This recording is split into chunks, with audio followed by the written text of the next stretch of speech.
그 말을 받은 사람들은 침례를 받음에 이날에 신도의 수가 3,000이나 더하더라.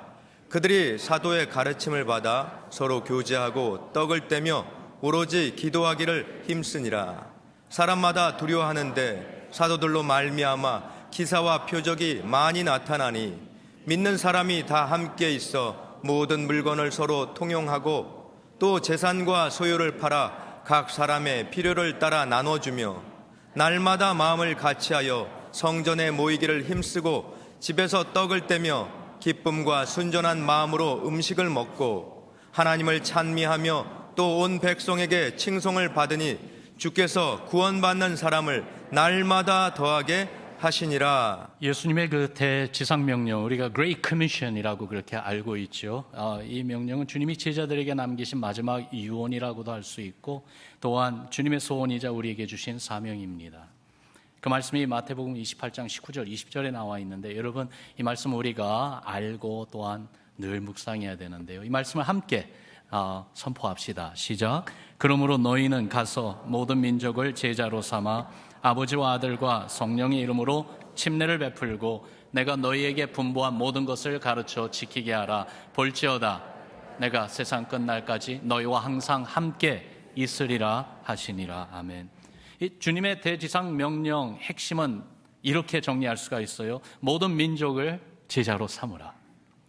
예수님을 알고 믿고 따르는 제자 되게 하라. 그 말씀이죠.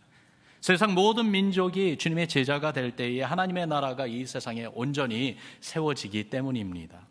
그런데요, 이 지상 대명령을 완수하는 가장 효율적인 방법이 바로 교회를 개척하는 것이, 교회를 세우는 것이에요. 더불어 세워진 이 기성교회, Established Church가 영적으로 깨어 있어서 역동적으로 대지상 명령을 수행해 가는 방법도 교회 개척에 참여하는 것입니다. 왜 그렇습니까? 이유는요, 무엇보다 먼저 교회는 예수님이 세우시는 것이기 때문에 그렇습니다. 주님이 친히 교회를 개척하십니다. 주께서 말씀하셨어요. 마태복음 16장 18절에 보니까 그 베드로의 이름을 부르며 제자들에게 이렇게 말씀하셨어요. 너는 베드로라. 내가 이 반석 위에 내 교회를 세우리니 음부의 권세가 이기지 못하리라. 이 베드로의 신앙 고백 주님이 들으셨어요. 주는 그리스도시요 살아계신 하나님의 아들이십니다 라고 한 그 컨페션 위에 주님께서 친히 당신의 교회를 세우시겠다고 하셨어요.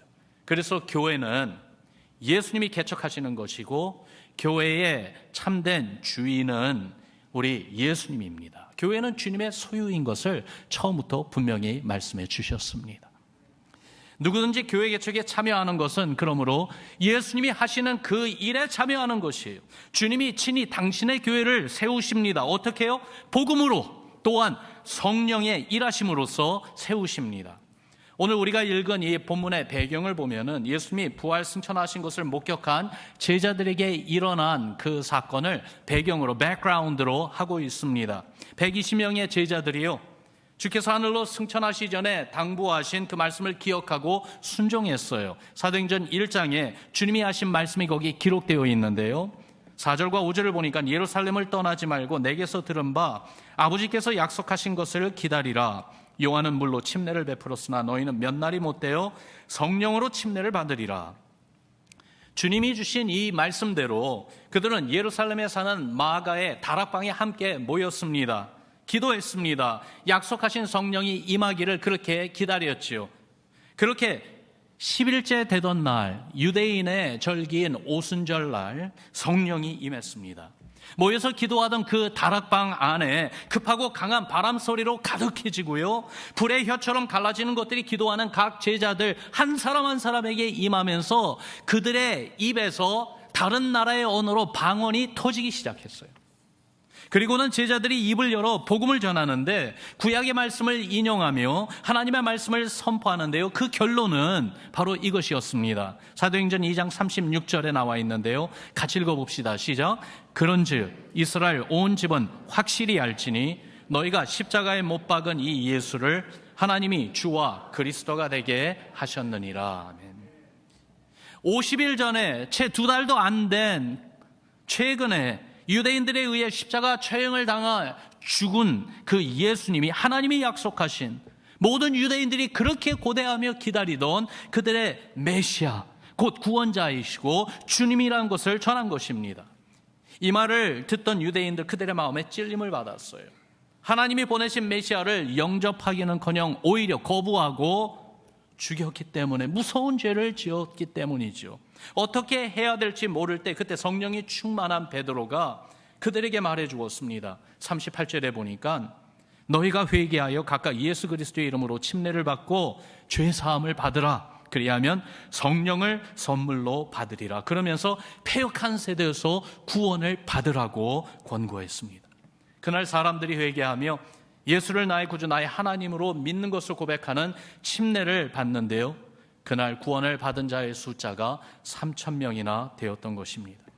여러분, 이렇게 주님의 대지상 명령이 완수되었습니까? 아닙니다. 예수님을 믿고 따르는 제자로 삼는 일이 이제 시작되어 진행되어 가는데, 그러면서 예수님이 명령하신 대지상 명령이 완수되는 그 과정을 밟아가기 시작하는데, 바로 그 놀라운 하나님의 사건, 거기에 교회가 있었던 것이, 교회의 모습이 나옵니다. 여기에서 교회에 대한 정확한 정의를 우리가 내려야 되겠어요. 교회는요, 건물이 아닙니다. 다시 말씀드리죠. 교회는 건물이 아닙니다. 교회는 프로그램이 아닙니다. 이번 튀르키예 시리아 지진으로 인해서 안디옥에 있던 그 유일한 개신교 교회 건물이 무너진 것을 우리가 보았습니다. 완전히 사라져버렸어요. 그러나 안디옥에 있는 교회가 없어진 것이 아닙니다. 비록 재난을 당해 어려운 가운데 있지만 예수 그리스도를 믿는 이 성도들의 모임은 건전합니다. 아니, 그 어느 때보다도 더욱더 지금 활발하게 움직이고 있습니다.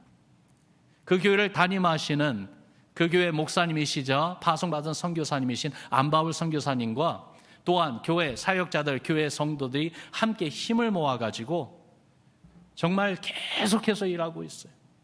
잠을 자질 못하고 제대로 먹지도 못하고 쉬지도 못하면서 한 가정이라도, 한 사람이라도 더욱더 위로해주고 또한 도와주고 안전한 곳으로 그렇게 옮겨주기 위해서 열심히 일하고 있습니다. 달려가고 있습니다. 하나님의 교회는 그 어느 때보다도 이 재난 가운데, 어려운 가운데 더욱더 놀랍게 찬란하게 드러나고 있고, 또한 교회가 존재하고 있음을 지역에 있는 많은 사람들에게 지금 보여주고 있습니다. 우리 뉴비전 교회도 마찬가지죠. 우리 교회는요, 이 건물이 아닙니다. 이 장소는 교회인 우리 온 성도들이 모이는 장소일 뿐입니다. 진정한 뉴비전 교회는 바로 우리 온 성도님들입니다. 한 가정 한 가정, 한 분 한 분, 예수님이 구원해 주셔서 함께 모이게 해주신 바로 우리 공동체가 교회인 것입니다. 새로운 분이 교회 멤버가 되고 싶으면은요, 예수 그리스도를 나의 주, 나의 하나님으로 고백하는 그 신앙 고백으로 침례 혹은 세례를 받음으로 주님의 교회 멤버가 되는 것이에요. 그리고는 교회를 통해 말씀을 배우고 훈련을 받으며 신앙이 함께 자라가는 것이죠. 그렇게 하나님 나라를 보여주는 일, 즉 하나님이 통치하시는 믿음의 삶을 살아가는 것인데, 이것이 주께서 친히 세우시고 또한 이끄시는 교회 안에서 이루어진다는 것입니다. 여러분, 이해가 됩니까? 다시 한번 정리를 해보면은 교회는 예수님이 세우십니다. 다시 한번 말씀드리는데요, 이번에 저를 한번 따라합시다. 교회는 예수님이 세우신다. 주께서 주신 그 구원의 복음으로 성령의 인도하심 따라 그 복음을 전할 때에 구원받은 성도들이 모여서 교회가 세워지는 것이에요. 그런 교회를 통해서 계속해서 주의 제자 삼는 일을 하고 주님의 대지상 명령을 수행해 가는 것이죠. 이렇게 주님이 세우신 교회는요, 세상에서 구원의 방주 역할을 합니다. 노아 시대 그 패역한 사람들을 하나님이 대홍수로 심판하여 멸하실 때에 노아가 만든 방주에 들어간 사람들은 다 구원을 받았잖아요. 마찬가지로 오늘날 패역한 이 세상과 함께 하나님의 심판으로 멸망당할 수밖에 없는 사람들이 예수님을 믿고 신앙의 공동체인 그 교회 안으로 들어올 때에 주님의 베풀어 주시는 그 구원을 받는 것이에요. 구원의 기쁨과 감격을 체험하는 것이에요. 또한 교회는 어두운 세상을 밝히는 진리의 등대 역할을 합니다. 참된 진리를 모르고 교만과 어리석음에 어두워진 이 세상, 거짓의 어둠에 휩싸인 이 세상에서 진리의 빛을 비춰주면서 많은 이들을 생명의 구원으로 이끌어주는 것이 바로 교회이지요. 예수님이 세우시는 이러한 교회가 한 지역사회에 개척되고 세워질 때에 그 지역사회에 소망이 생깁니다. 복음을 들을 수 있게 되고요, 주님의 사랑과 은혜를 경험할 수 있게 되고, 구원과 진리 대신 예수님께 나올 수 있는 길이 보이기 시작하는 것이에요. 그렇기 때문에 교회가 없는 곳에 교회가 개척되고 세워지는 것이 얼마나 중요한지. 더더욱이 우리 교회처럼 이렇게 established 된 기성교회가 이 복음의 사명, 즉 주님이 주신 대지상 명령을 수행하기 위해서 교회 개척에 힘쓰는 것이 너무나도 소중합니다. 교회 개척을 통해서 영혼 구원의 이 소중함을 더욱더 느낄 수가 있고요, 주님이 소원하시며 교회를 세워가시는 그 일에 직접적으로 우리가 참여할 수 있기 때문에 그래요. 교회 개척에 무관심할 때에 복음과 영혼 구원에 무관심하게 될 것이 두렵습니다. 주님이 명하신 사명을 외면할까 두렵습니다. 그러며 형식적인 껍데기뿐인 거짓 신앙으로 그렇게 떨어질까 두렵습니다. 여러분, 교회가 하나님에겐 어떤 의미인지 사도행전 20장 28절에 있는 이 말씀을 보세요.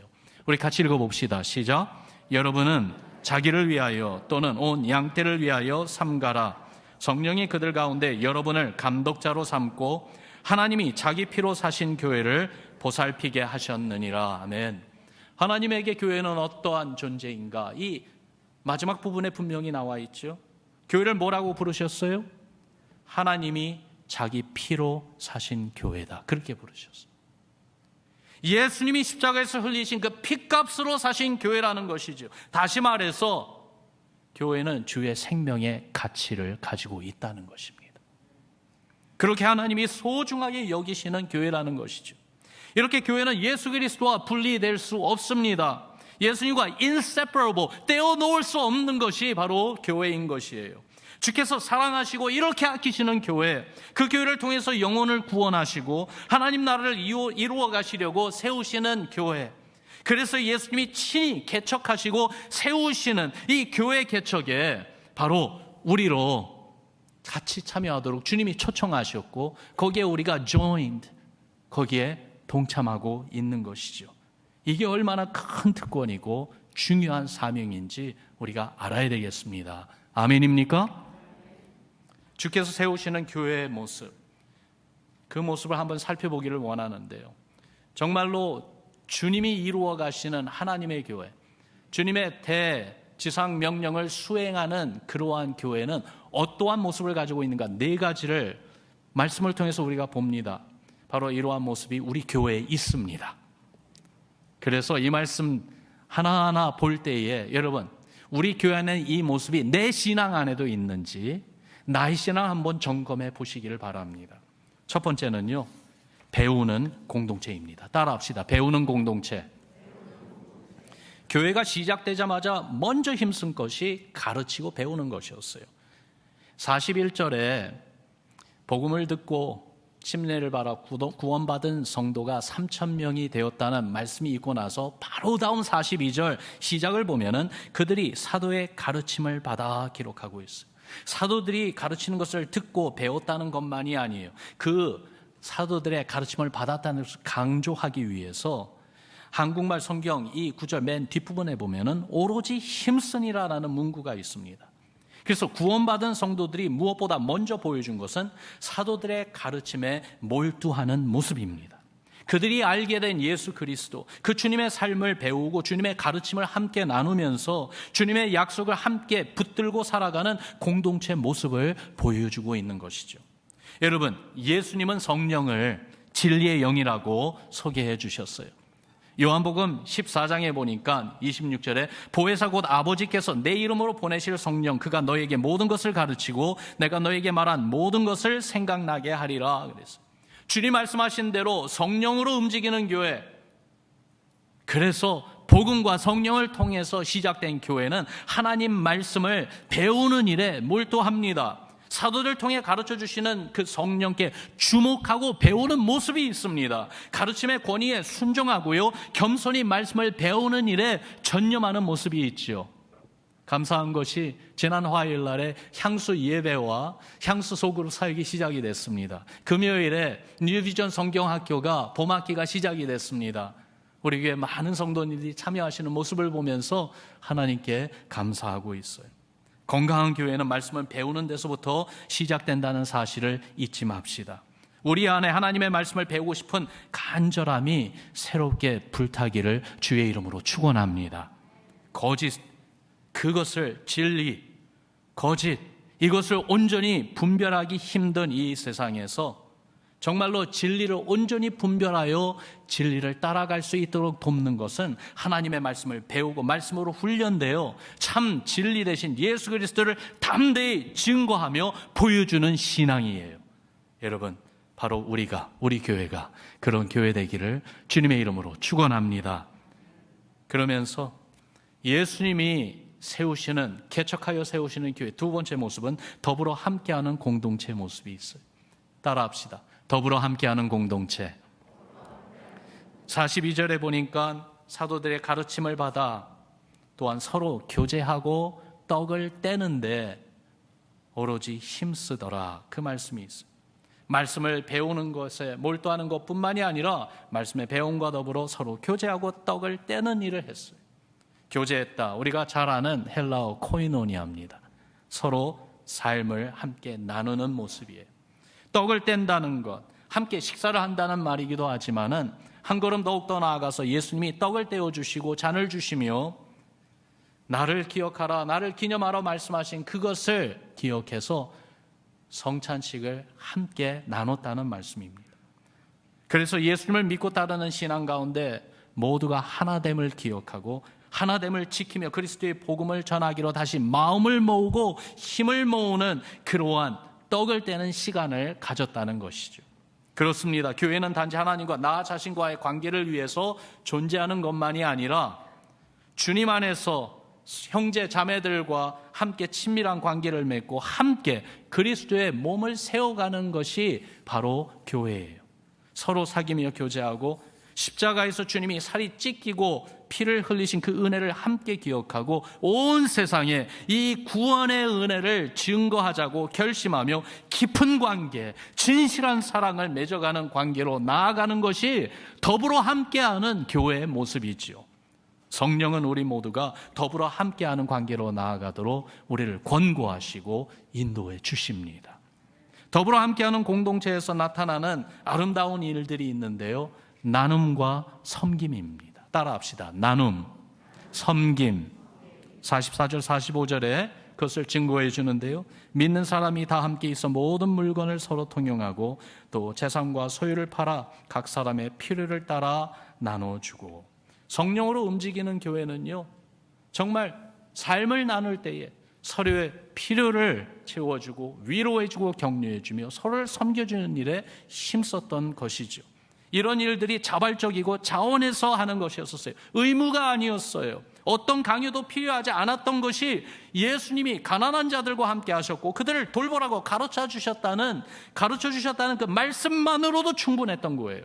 그래서 그 말씀과 그 말씀을 배우며 그 말씀을 깨닫고 순종하게 될 때에 이 나눔과 섬김이 자연히 풍성하게 일어나면서 정말 가난한 형제자매, 가난한 이웃들에게 위로와 은혜와 기쁨을 전해주는 일을 행했다는 것이죠.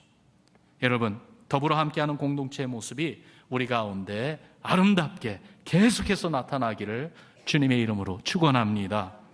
헌신적인 나눔과 섬김입니다.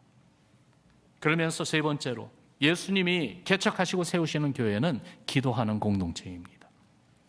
여러분, 교회를 시작하게 만든 것이 무엇이었어요? 기도였어요. 120명의 주의 제자들이 성령을 받기까지 기도하며 준비했어요. 그들이 왜 그렇게 했습니까? 주님을 따르면서 3년 동안 보고 배운 것이 바로 기도의 모습이었어요.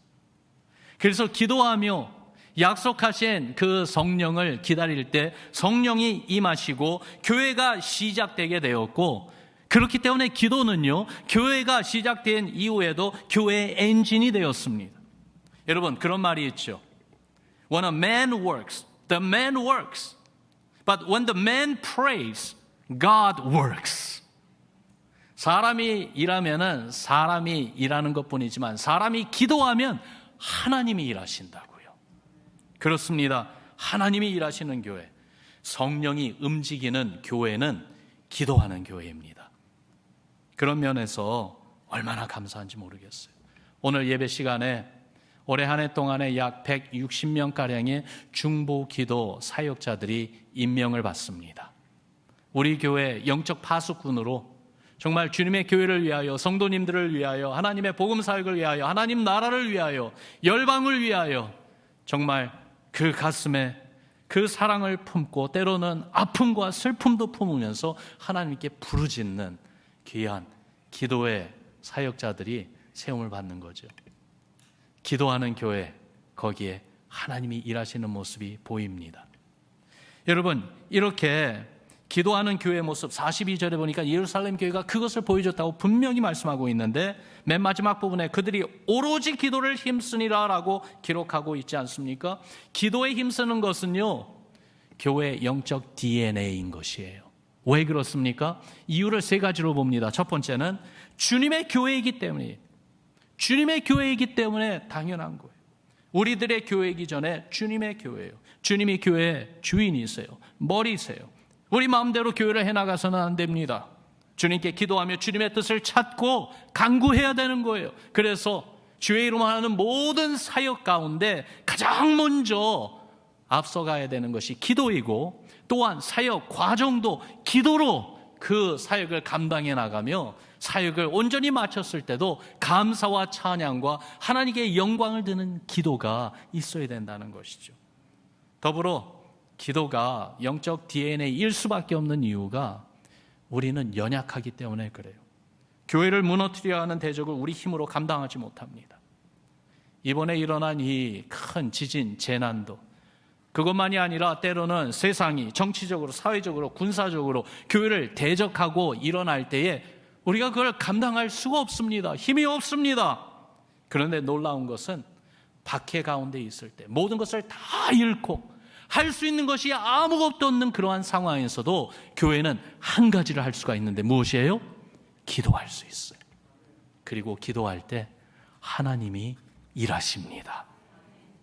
오로지 기도하기를 힘쓰는 그들에게 나타나는 현상이 있었는데요, 예루살렘 교회 그들이 체험했던 거 43절에 보니까 사람마다 두려워하는데 사도들로 말미암아 기사와 표적이 많이 나타나더라 그랬어요. 저는 이 말씀 43절의 말씀이 우리 뉴비전 교회 가운데 항상 일어나기를 간절히 사모합니다. 어떤 부분이요? 사도들로 말미암아 기사와 표적이 많이 나타난 것, 그거보다도 앞부분이요, 사람마다 두려워하는데 하나님을 경외하는 그러한 신앙 말입니다. 왜요? 하나님이 일하시는 것을 보기 때문이죠. 하나님이 함께 하시며 우리 가운데 일하시는 모습을 체험하기 때문에 그렇습니다. 하나님이 어떤 분인지 알고 더욱더 느끼게 되는 것이지요. 그렇기 때문에 하나님을 경외하는, 두려워하는 마음도 깊어지고 우리 하나님을 더욱더 믿고 신뢰하는 믿음은 더욱더 커지는 것이에요. 여러분, 우리의 기도는 어떻습니까? 주님이 일하시는 모습을 보는 기도가 내 안에 살아 있습니까? 성령으로 움직이는 교회에 빠질 수 없는 것이 기도하는 모습이에요. 함께 기도합시다. 각자 개인으로도 골방에서 기도합시다. 오로지 기도에 힘쓰는 신앙의 모습이 우리 가운데 필요하고 더 필요합니다. 그러면서 주님이 세우시는 교회의 네 번째 모습은요, 예배하는 공동체입니다. 따라합시다. 예배하는 공동체. 46절 47절에 보니까 예루살렘 교회가 어떻게 예배했는지 그 예배하는 모습을 이렇게 말해주고 있어요. 날마다 마음을 같이하여 성전에 모이기를 힘쓰고 하나님을 찬미하더라. 예배하는 모습이에요. 구원의 기쁨과 감격으로 찬양하고 예배하는 교회예요. 성령으로 움직이는 교회, 말씀을 배우고 믿음이 깊어지는 것으로 시작해서 어느 방향으로 가고 있는가 보니까 하나님께 예배드리는 그 방향으로 나아가고 있어요. 우리가 구원받은 성도들의 공동체인 것을 어떻게 알 수 있습니까? 세상에 정말로 우리는 예수 그리스도에 속한 주님의 교회라는 것을 어떻게 분명히 보여줄 수 있습니까? 세상의 다른 모임들과 우리를 구별시키는 것이 있다면 바로 이거예요.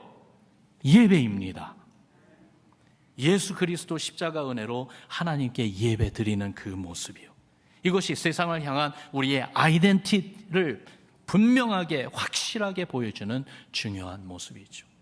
성령으로 움직이는 교회는요, 그래서 예배를 소홀히 하지 않습니다. 예배를 기뻐합니다. 예배를 심습니다. 예배를 통하여 하나님의 영광을 선포하고 노래합니다. 하나님께 기쁨으로 예배드리기 위하여 예배를 준비하는 삶을 삽니다.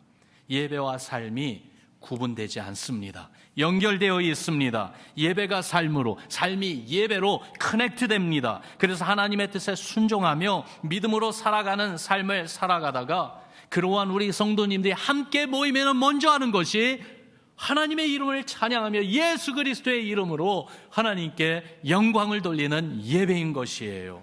거기에 큰 기쁨이 있고 거기에 구원의 기적과 감격이 있습니다. 이렇게 주님이 친히 세워가시는 교회, 놀라운 것은요, 예루살렘 교회를 보니까 주님이 복을 주세요. 주님의 사랑과 주님의 스페셜한 그 favor, 편애적인 그러한 특권, 놀라운 복을 주시는 모습이 나오는데 어떤 복인가 보니까 47절 마지막 부분에 그 모습이 나와 있어요.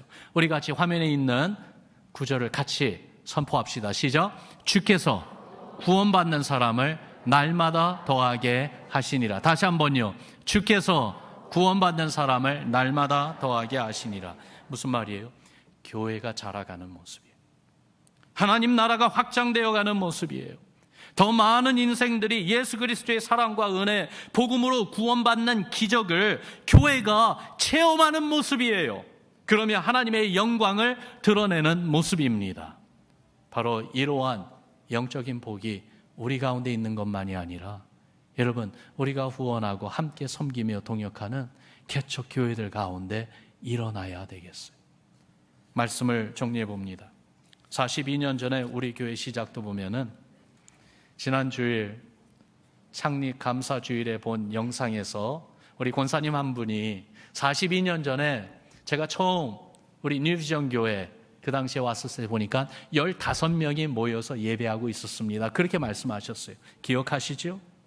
그렇게 시작되었던 우리 뉴비전 교회 개척이 이제는 오늘날 여기까지 성장하며 성숙하며 나왔습니다.